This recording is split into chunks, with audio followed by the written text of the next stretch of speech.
avait été trop loin d'une certaine façon, qu'il avait atteint certaines limites et qu'il fallait envisager donc un autre modèle économique, un autre modèle de développement. Et que la dimension urbaine, on sait qu'aujourd'hui 50% des habitants de la planète habitent dans des villes, avait atteint donc effectivement un seuil et qu'il fallait envisager donc de fonctionner différemment.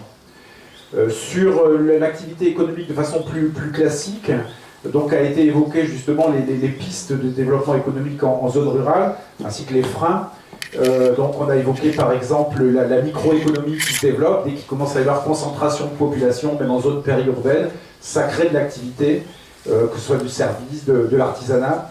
On a parlé aussi de la silver economy, hein, les vieux avec de l'argent, ça peut effectivement créer de l'emploi.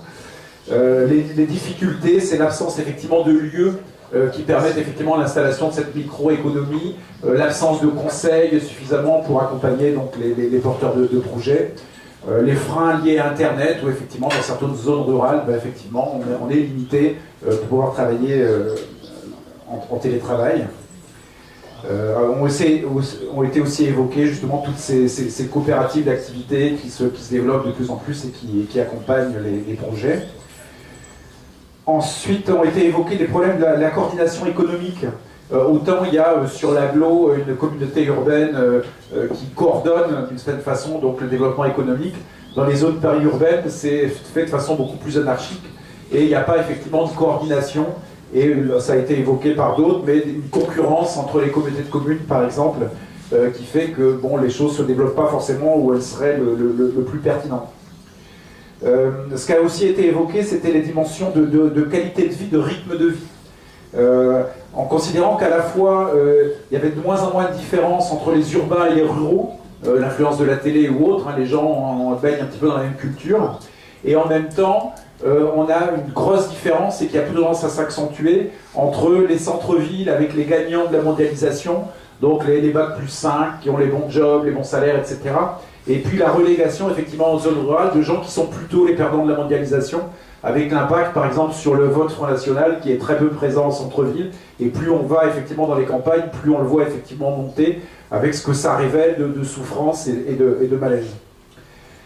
Ensuite a été évoqué la fonction donc, des espaces, et là on a évoqué justement la dimension agricole, qui n'était pas présente dans le groupe, puisqu'effectivement, vous avez vu, on avait séparé l'agriculture du développement économique. Donc quelque part, ça a interrogé un peu certaines personnes du groupe, qu'on puisse parler de développement économique à la campagne en n'ayant pas la dimension agricole, donc sur les fonctions des différents territoires. Et puis donc, pour conclure, on a évoqué quand même la dimension court-termiste aujourd'hui du développement économique, où notamment les gens qui s'installent n'ont aucune préoccupation des enjeux énergétiques, climatiques, écologiques, et qu'effectivement ça n'apparaît pas aujourd'hui dans leurs préoccupations, et que pour ce qui concerne toujours les communautés de communes, on a une grande diversité entre certaines effectivement qui depuis longtemps ont intégré cette dimension-là, travaillent dessus, et d'autres pour lesquelles effectivement c'est une thématique qui est complètement absente donc, de leurs préoccupations. Voilà, donc ça a été la conclusion. Merci.